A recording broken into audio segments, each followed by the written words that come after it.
audience, a mic, and a bloodstained hatchet. These are my rhymes, they're full of depravity, drowning your ass like 2 scoops of gravity. So much spare, trauma and sadness staring you down, face first in a madness. All my life was anger and pain, it emptied my brain, barely left me half sane. They said what a waste, they said what a shame, so it's time.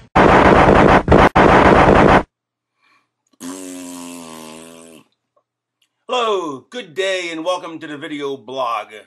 Today is April 14th, and you know what that means? The day after April 13th. Yes, the day after April 13th. And you know what that means? The day after April 12th, which I think, according to my my tweet that I twatted, it was, what was it, 10 years, 12 years? I don't know. How many years to the day that we had the first ECW pay-per-view, barely legal. And the only reason I knew that was because I followed Dreamer on the Twitters, and I saw that, and then I twittered about it, and or twatted, however you may say it.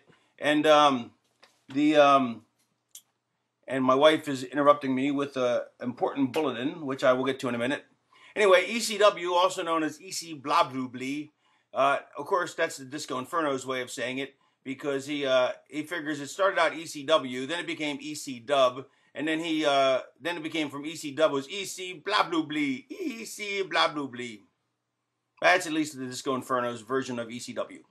Although he did have one quote that I think is relevant. I was sitting there in the locker room with my sidekick, Lupus the Booger-Picking Moron, who was a late inning addition after, I think on my second run there. And I think it was my second run. And anyway, he was sitting there blowing up a fuck doll that he carried with him to the ring. And Disco looks at me and he said, "What would Luthez say if he walked into the locker room now? Saw this man blowing up a fuck doll to go to the ring." And I thought to myself, I'll stretch Luthez. Actually, today is a very magnificent day. It was the birthday of my dog, Lou, my previous dog, who died of a brain tumor after 1 year old, after being 1.5 years old. And we had him for a year. What was that? Oh, he was 2 years old. We had him for a year. And no, that was tragic. That nearly killed me.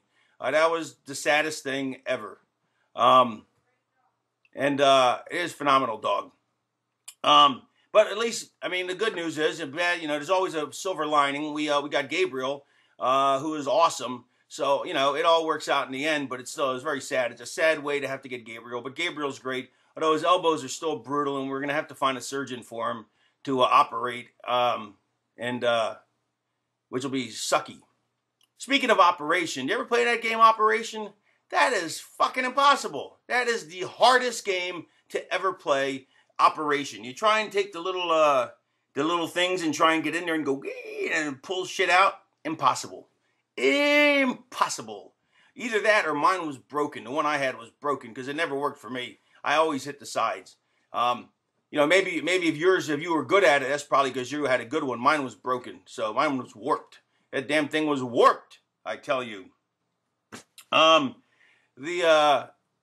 was I gonna say? A lot of responses to to people wanting to buy the old school merch, but I'm not going to make every episode of this like a sales pitch, so I'm not going to even try and sell anything today, although I will mention that I was thinking, and people are always clamoring for more video blogs, but I really don't have the time, but I was thinking if there's some way to set it up, and if people are interested, and if you are, let me know, maybe like charge $1 a week or something, and I could do like, maybe nightly or a weekly, 3 times a week podcast or whatever, but because I'm too lazy to get advertisers and I kind of don't have the time, but I would make the time. It would have to be like maybe $1 a person a week or something. So if anybody's interested in that, let me know at the office at theraveneffect.com. And if we have enough people, then we'll do that. And if we don't have enough people, then I never liked you anyway. So there.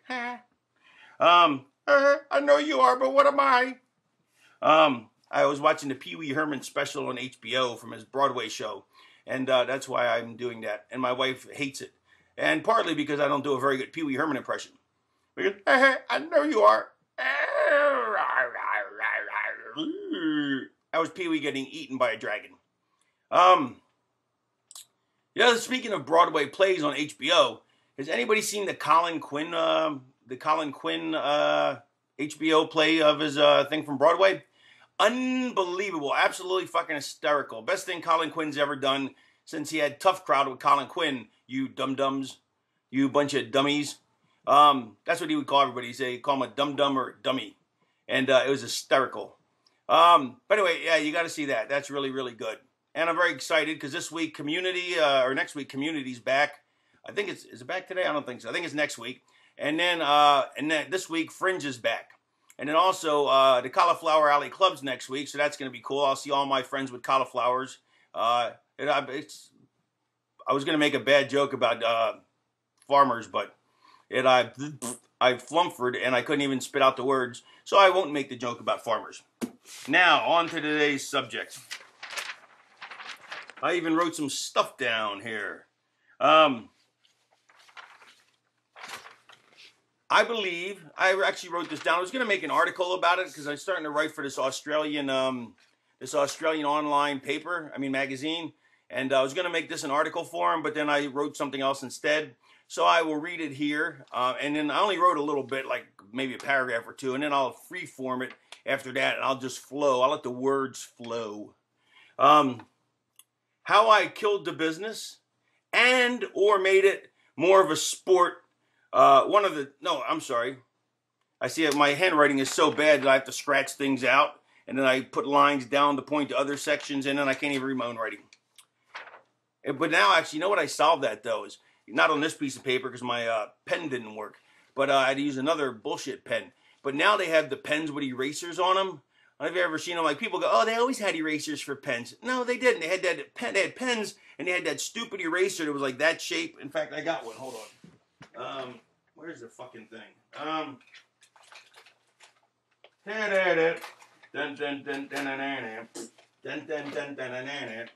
Apparently I don't have one. But I did have one. But it was a stupid eraser about this big, and you would just, and all it would do is erase the paper, like literally into giant holes. It wouldn't erase anything. And now they have actual pens with erasers, and the erasers don't even like break apart like pencil erasers. They last forever, the pen erasers, because they're made of like a space age polymer fabric, a material thing, or gerbob. And you can erase for days. In fact, every single time, the pen runs out of ink, and I still have the entire full eraser. So that's awesome. But anyway, this particular one, and before that, it was hard for me because I don't know how to type. And then I write in pencil, but I hate pencil because pencil's for girls. And then you write in pen, but then I make so many mistakes, it's absurd. And it sucks. But now I don't have to worry about that because I have the pens with the erasers on the end. Except for this day when I actually ran out of, or it was broke or something. I don't know. I didn't think I had a flat tire. Anyway, how I killed the business and or made it more of a democratic sport. One of the two. By Raven, DDS. In 1995 or so, when I took all the empty shards of my painful childhood and inner turmoil and created Raven, little did I know that I would spark a revolution in ring attire that has allowed every skinny wrestler, every fat wrestler, every out of shape wrestler, every odd shape, bad shape, and no shape wrestler to hide their bodies instead of working on them. It also gave them an opportunity to hide their weaknesses and accentuate their strengths, although most didn't, at least not to their full capability. Now, that's about all I prepared, and I will freeform the rest.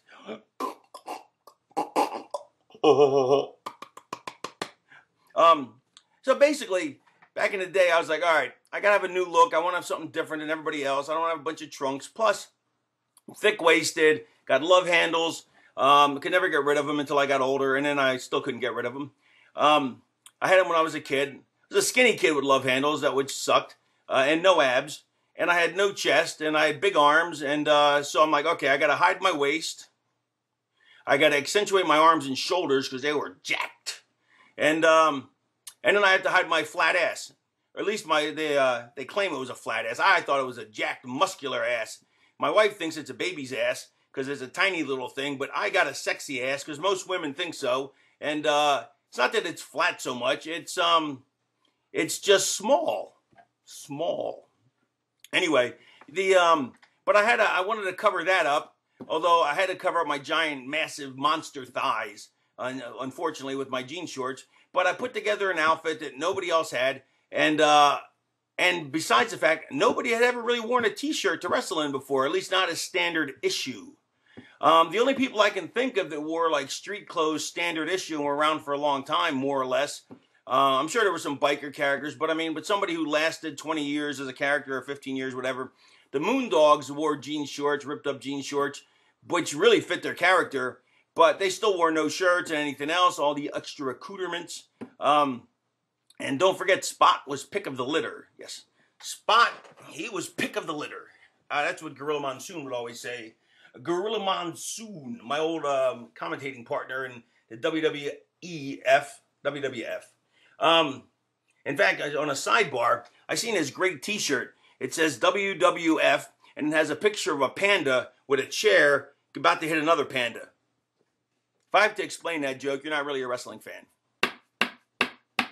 Okay, I'm going to put some background music. Ooh, I'm pissed. I went to put some tunes on, and it cut me off because apparently iTunes, they don't want the tunes going out on the YouTube because they're copywritten, and that sucked. So I have to, my poor Vic, he's going to have to edit this together. I hate that for him, but I was rocking along. I don't have to restart the magic. So anyway, so the Moondogs wore the jean shorts, but really, I never thought of that when I was putting it together. I was like, all right, if I'm going to be like this, if I'm going to capture all the tortured poetry inside my soul, I need to have a look that, sorry about that. I need to have a look that encapsulates that, and so I went through a bunch of stuff, and basically it all came together in about 30 seconds, like it just a brain bang. The name, the catchphrase, everything. Because that's how inspiration hits, just like that. Or it hits you like an apple in the head, like Newton. Like a Fig Newton. Like that comic book, The Shield. Anybody read that? With Newton, Isaac Newton, he's killing everybody. He's a bad guy. Oh, I love it. The Shield, that's a great comic book. Read that. Anyway, so now I'm going to stay with the story because I'm getting long in the tooth here. I don't even know what the hell that means. So I put together the outfit, and then so I figured it worked perfect. I mean, it's a great look, whatever there turned out to be. And then every person in the planet, on the business, started wearing a t-shirt to cover up their horrible bodies, and everybody started wearing street clothes. It just became a giant fad. And so I don't know if I actually ruined the business or made it more democratic, because could have ruined it, because now every schlub, just doesn't even bother working out. They just put on a t-shirt, and every skinny guy, I mean, small guys, I like the fact that they can get into the game, but like every tiny, weaselly, skinny little guy, and every giant, porky, fat guy, and every big guy with just big but no build, all of a sudden now it looks like they got, like they're just more monstrous, by not wearing a shirt. I mean, by wearing a shirt, it gives the illusion of more monstrous. And I don't know if maybe somebody's done it before me, but I can't think of it. I know the Wild-Eyed Southern Boys, Tracy Smothers and Steve Armstrong, wore half shirts with sleeves cut off, but that was because Steve had really bad acne at the time on his back, and so that's why he wore it, and then Tracy wore it as his partner, but that was only for a limited time only. Yeah, and then I can't think of anybody. I mean, I'm sure there were people that wore it throughout time. I'm sure not the only person, but I'm the one who I think restarted that whole look. And I'm just curious. I'm really curious what the business would have been like, and what my royalty checks would have been if I would have patented it, or if I wouldn't have ever done it. I wonder if people actually would have started doing it. I don't know. I mean, not that, look, I'm not saying, I'm a genius because of it. I did what was best for me. But I just think it's curious. I'm really curious what the business would have been like if I wouldn't have started that, unless somebody did it before me. And I could be wrong, but I don't think so. But I'm wondering what the business would have been, looking like. Axel Rotten may have done it before me, maybe. Perhaps. I don't want to exclude anyone. Axel, I don't know. I don't know if Axel did or not. I know he did after. I mean, I know when I was in ECW, he was wearing a cool look. I always thought Axel Rotten was one of the most underrated guys in the business. It's a shame, really underrated, and he never should have given up the British accent. Anyway, I'm running out of time here. Send in your comments or whatever. Let me know what you think. If you can think of anybody else who might have been a forerunner of my look or the look or T-shirts and galore, let me know. And bye-bye and bye-bonds. And now I'll look for the off button because people seem to like that.